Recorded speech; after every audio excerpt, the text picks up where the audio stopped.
बिस्मिल्लाहिर्रहमानिर्रहीम। Dear student, first year chemistry, chapter number 9, lecture number 7 और topic हमारा है कैटालिसिस।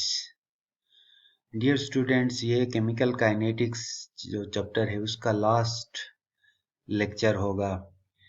अगर आप लोगों ने हमारे प्रीवियस लेक्चर नहीं देखे तो आसानी से समझने के लिए आप हमारे यूट्यूब पे मौजूद तमाम वीडियो लेक्चर्स को देखें, इंशाल्लाह आपको बहुत फ़ायदा होगा।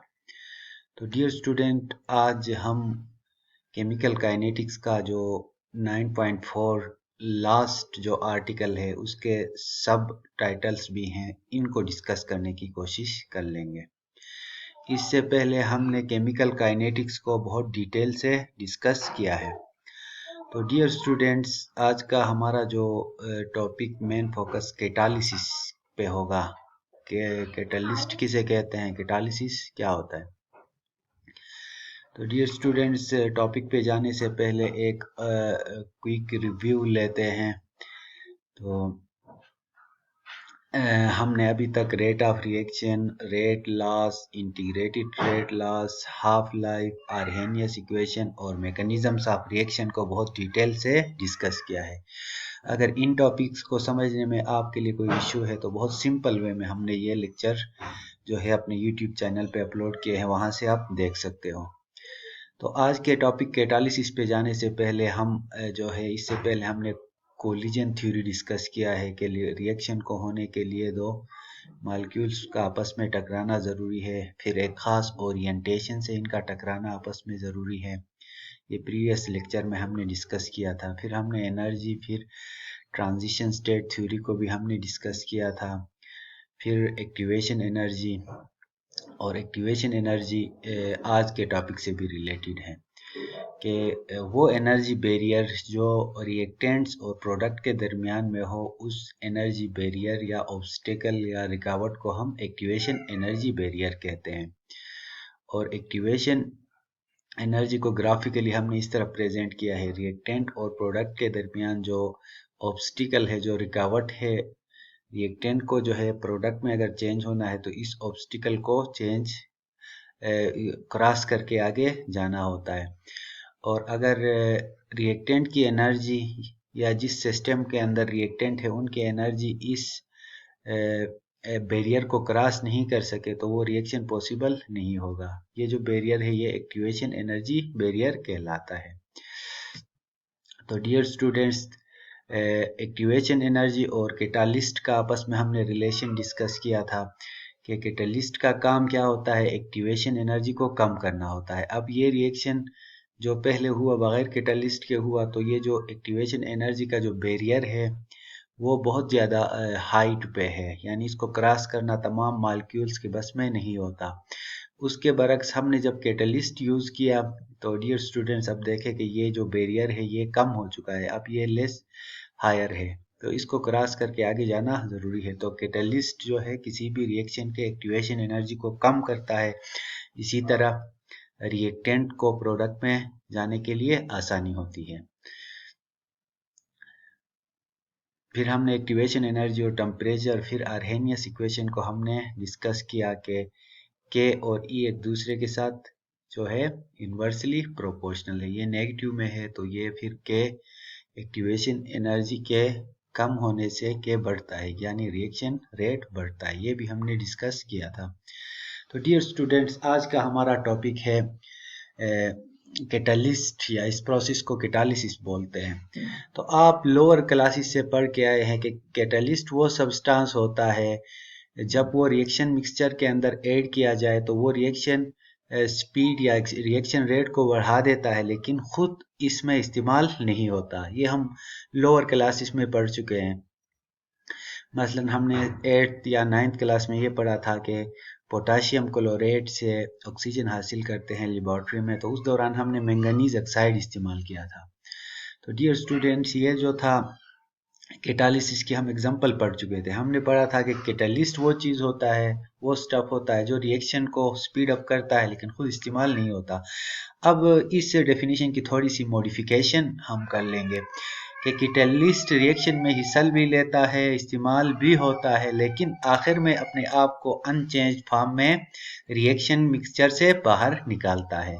तो ये कैटलिस्ट का हमारा आज का टॉपिक है। उसके बाद जो है dear students, characteristics of catalysis या कैटलिस्ट के क्या जो है प्रॉपर्टीज होती है, क्या कैरेक्टरिस्टिक्स होती है। सबसे पहली प्रॉपर्टी ये है कि कैटलिस्ट रिएक्शन में हिस्सा लेता है, लेकिन रिएक्शन जब कंप्लीट होता है तो अपने अनचेंज्ड मास और केमिकल कंपोजिशन के साथ, मतलब अपने आप को रिएक्शन मिक्सचर से अलग करता है। रिएक्शन में इन्वॉल्व हुआ, हो सकता है उसके जो स्ट्रक्चर में चेंजेस भी आए, वो टूट भी चुका, लेकिन इसकी प्रॉपर्टी ये होती है कि रिएक्शन के एंड पे ये अपने आप को उसी हालत में रिटेन करता है या अपनी हालत गेन करता है जिस हालत में हमने इसको रिएक्शन मिक्सचर के अंदर ऐड किया था।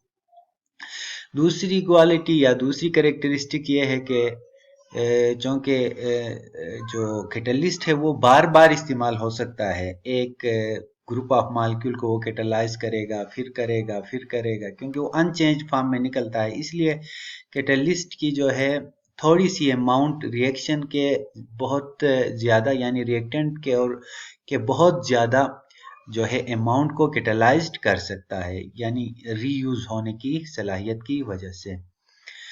तीसरी बात यह है कि catalyst can not initiate the reaction. अमूमन हम ये कहते हैं कि कैटलिस्ट किसी भी रिएक्शन को इनिशिएट नहीं करता, बल्कि एक रिएक्शन जो ऑलरेडी इनिशिएट हो चुका है उसी की स्पीड को बढ़ा देता है। लेकिन रिसेंट कुछ रिसर्च से ये भी साबित हुआ है कि कुछ रिएक्शंस को ये स्टार्ट भी कर सकता है, लेकिन जो मेन हमारा पहले से जो जनरल आइडिया इनके बारे में यही है कि ये जो है किसी रिएक्शन को इनिशिएट नहीं करता, लेकिन ऑलरेडी जो रिएक्शन चल रहा है उसी की स्पीड को बढ़ा देता है। फोर्थ जो प्रॉपर्टी है कि कैटलिस्ट कभी भी इक्विलिब्रियम पोजीशन को डिस्टर्ब नहीं करता, बल्कि ये इक्विलिब्रियम को जल्दी इस्टेब्लिश्ड होने में हेल्प करता है। तो इसी तरह ये फॉरवर्ड रिएक्शन को भी कैटलाइज्ड करता है और बैकवर्ड रिएक्शन को भी कैटलाइज्ड करता है, और इस तरह इक्विलिब्रियम पोजीशन पे कैटलिस्ट का कोई ख़ास असर नहीं होता।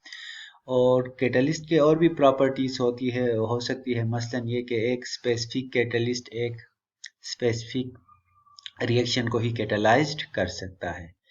तो ये आप फिफ्थ प्रॉपर्टीज की ये देख सकते हैं कि इनकी जो फंक्शनली बहुत ज़्यादा स्पेसिफिक होता है कैटलिस्ट। तो ये जनरल कुछ प्रॉपर्टीज थी कैटलिस्ट की फोर्थ है, और एक मैंने आपको एडिशनल बता दी कि catalyst is very specific in its function. I mean a particular catalyst can catalyze only a particular reaction, जैसा कि की एंड लॉक मॉडल एंजाइम्स के बारे में आप लोगों ने पढ़ा होगा फर्स्ट ईयर में बायोलॉजी में, कि जिस तरह एक स्पेसिफिक की के किसी स्पेसिफिक जो है लॉक को ओपन करता है, इसी तरह एक पर्टिकुलर कैटलिस्ट एक पर्टिकुलर जो है रिएक्शन को ही कैटलाइज्ड करता है। Dear students, types of catalysis. Catalysis के जो है बेसिकली दो टाइप्स होते हैं, होमोजेनस कैटालिसिस और हेट्रोजीनस कैटालिसिस। होमोजीनस में रिएक्टेंट और कैटालिस्ट एक ही फेस में होते हैं, जबकि हेट्रोजीनियस में रिएक्टेंट, प्रोडक्ट और कैटालिस्ट में से कोई एक भी ऐसा कंपोनेंट होगा जो कि जिसका फेस डिफरेंट होगा। फेस का मतलब उसकी फिजिकल स्टेट डिफरेंट होगी। इस केस में अगर आपका जो है रिएक्टेंट गैसियस स्टेट में है तो कैटलिस्ट भी गैसियस स्टेट में होगा, इसी तरह आपका प्रोडक्ट भी गैसियस स्टेट में होगा। जबकि हेट्रोजीनस के केस में रिएक्टेंट, प्रोडक्ट या कैटलिस्ट में से कोई ना कोई एक जो है हमारे पास उसका फेस बाकियों से डिफरेंट होगा। हम डिटेल से इसको डिस्कस करते हैं। तो homogeneous catalysis, homogeneous catalysis refers to reactions where the catalyst in the same phase as the reactants, principally in solution। अब इसमें देखें डियर स्टूडेंट्स, हमारा सल्फर डाइऑक्साइड ऑक्सीजन के साथ मिलकर सल्फर ट्राइऑक्साइड बना रहा है, तो इसमें जो हमारा जो कैटलिस्ट है वो नाइट्रोजन ऑक्साइड है, ये भी गैसियस स्टेट में है, सल्फर डाइऑक्साइड भी गैसियस स्टेट में है और ऑक्सीजन भी गैसियस स्टेट में है। इसको हम होमोजीनस कहेंगे क्योंकि आपका जो कैटलिस्ट है जो कि रेड कलर से शो किया है वो और रिएक्टेंट और प्रोडक्ट सारे हमारे पास गैसियस फेस में है। इसी तरह यहाँ पे जब हम स्टरीफिकेशन का हाइड्रोलिसिस करते हैं तो H3O के प्रेजेंस में तो ये सारे अब लिक्विड स्टेट में है, यानी hydrolysis of an ester in the presence of an acid is also a type of homogeneous catalysis. Dear students, अब हम ज़रा heterogeneous कैटालिसिस के बारे में बात करते हैं। ये वो कैटालिसिस होता है जिसमें रिएक्टेंट्स और प्रोडक्ट्स कैटलिस्ट के साथ डिफरेंट फेस में होंगे, यानी इनकी फिजिकल स्टेट एक जैसी नहीं होगी। मसलन एमोनिया जब ऑक्सीजन के साथ रिएक्ट करता है तो नाइट्रोजन ऑक्साइड और वाटर बनता है कि एमोनिया भी गैसियस स्टेट में, ऑक्सीजन भी गैसियस स्टेट में और हमारा जो प्रोडक्ट बन रहा है वो भी गैसियस स्टेट में, ये भी वेपर्स फॉर्म में होगा। लेकिन ये जो हमने प्लाटिनम का जो कैटलिस्ट इस्तेमाल किया वो इस एक सॉलिड फॉर्म में हमने इसको इस्तेमाल किया, तो ये हेट्रोजीनस है क्योंकि इसका फेस सॉलिड फेस है कैटलिस्ट का और बाकियों का गैसियस फेस है। इसी तरह हमने जो है हाइड्रोजनेशन ऑफ वेजिटेबल ऑयल पढ़ा है, जब किसी डबल बॉन्ड पे हाइड्रोजन ऐड होता है तो वो सैचुरेटेड अल्केन्स या सैचुरेटेड हाइड्रोकार्बन्स में कन्वर्ट होता है।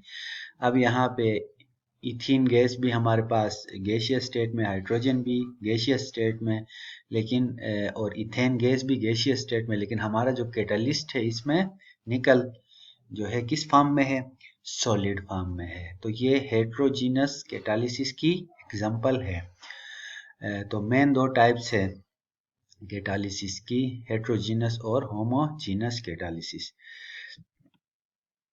इससे पहले कि हम एंजाइम कैटालिसिस पे जाए, कैटालिस्ट की दो और टाइप है, एक्टिवेशन ऑफ कैटालिस्ट। बाज़ औक़ात रिएक्शन के दौरान कैटालिस्ट प्रेजेंट तो होता है लेकिन इसको एक्टिवेट करने की ज़रूरत होती है, इसको एक्टिवेशन ऑफ कैटालिस्ट कहते हैं। फिर बाज़ औक़ात ऑटो कैटालिस्ट, किसी भी रिएक्शन का जो प्रोडक्ट होता है वही नेक्स्ट स्टेप के लिए एज अ कैटालिस्ट के तौर पे एक्ट करता है। और बाज़ औक़ात जो है इसकी एक और टाइप हम डिस्कस करते हैं, नेगेटिव कैटालिसिस। इसमें क्या होता है, किसी भी रिएक्शन का जो प्रोडक्ट होता है वो फर्दर रिएक्शन को रोक देता है, यानी नेगेटिव कैटालिस्ट का काम करता है। अब डियर स्टूडेंट्स, कैटालिसिस की एक और टाइप है जो कि बायोलॉजिकल सिस्टम्स में होती है, enzyme catalysis. Enzymes basically complex proteins होते हैं और उनका काम कैटलिस्ट का काम करना होता है बायोलॉजिकल सिस्टम्स में। मसलन देखें, ये ग्लूकोज जब ये एसिड में कन्वर्ट होता है तो उस दौरान एक प्रोटीन इस्तेमाल होता है, उसको हम जाइमेस कहते हैं। तो ये एंजाइम्स असल में बायोलॉजिकल सिस्टम्स में कैटलिस्ट के तौर पे एक्ट करती हैं। आप लोगों ने फर्स्ट ईयर बायोलॉजी में एंजाइम्स के बारे में बहुत डिटेल से पढ़ा होगा। अब हम देखते हैं कि मैकेनिज्म ऑफ एक्शन क्या है। मैकेनिज्म ऑफ एंजाइम एक्शन, ये हमारा एंजाइम है, ये सबस्ट्रेट है। पहले सबस्ट्रेट एंजाइम के अंदर अपने आप को फिट करता है, फिर जो है एक्टिव साइट एंजाइम का जो होता है उसके अंदर फिट होता है, फिर एंजाइम और प्रोडक्ट का जो है कम्प्लेक्स बनता है, एंजाइम और सबस्ट्रेट का कम्प्लेक्स बनता है, और तीसरे स्टेट में ये एंजाइम उस सबस्ट्रेट को जो है उसमें प्रोडक्ट में कन्वर्ट करता है। तो ये मैकेनिज्म ऑफ एक्शन आप लोगों ने फर्स्ट ईयर में भी डिटेल से पढ़ा होगा। फिर ये आर्हेनियस इक्वेशन में आप देखें डियर स्टूडेंट्स, रिएक्शन कांस्टेंट के और जो है ई ए का, इसको हम डिटेल से हम डिस्कस कर चुके हैं। तो ये था आज का मुख्तसर सा वीडियो लेक्चर जिसमें हमने कैटालिसिस, उसकी टाइप्स और एंजाइम कैटालिसिस को हमने डिटेल से डिस्कस किया। केमिकल काइनेटिक्स और दीगर चैप्टर्स के जो वीडियो लेक्चर्स देखने के लिए आप हमारे चैनल को सब्सक्राइब कर लें और नोटिफिकेशन का बेल भी दबाएं ताकि हमारे नए अपलोड की आपको नोटिफिकेशन मिल सके। तो डियर स्टूडेंट्स, ये तो था आज का लेक्चर जिसमें हमने एंजाइम कैटालिसिस को बहुत डिटेल से हमने डिस्कस किया। होमोजेनस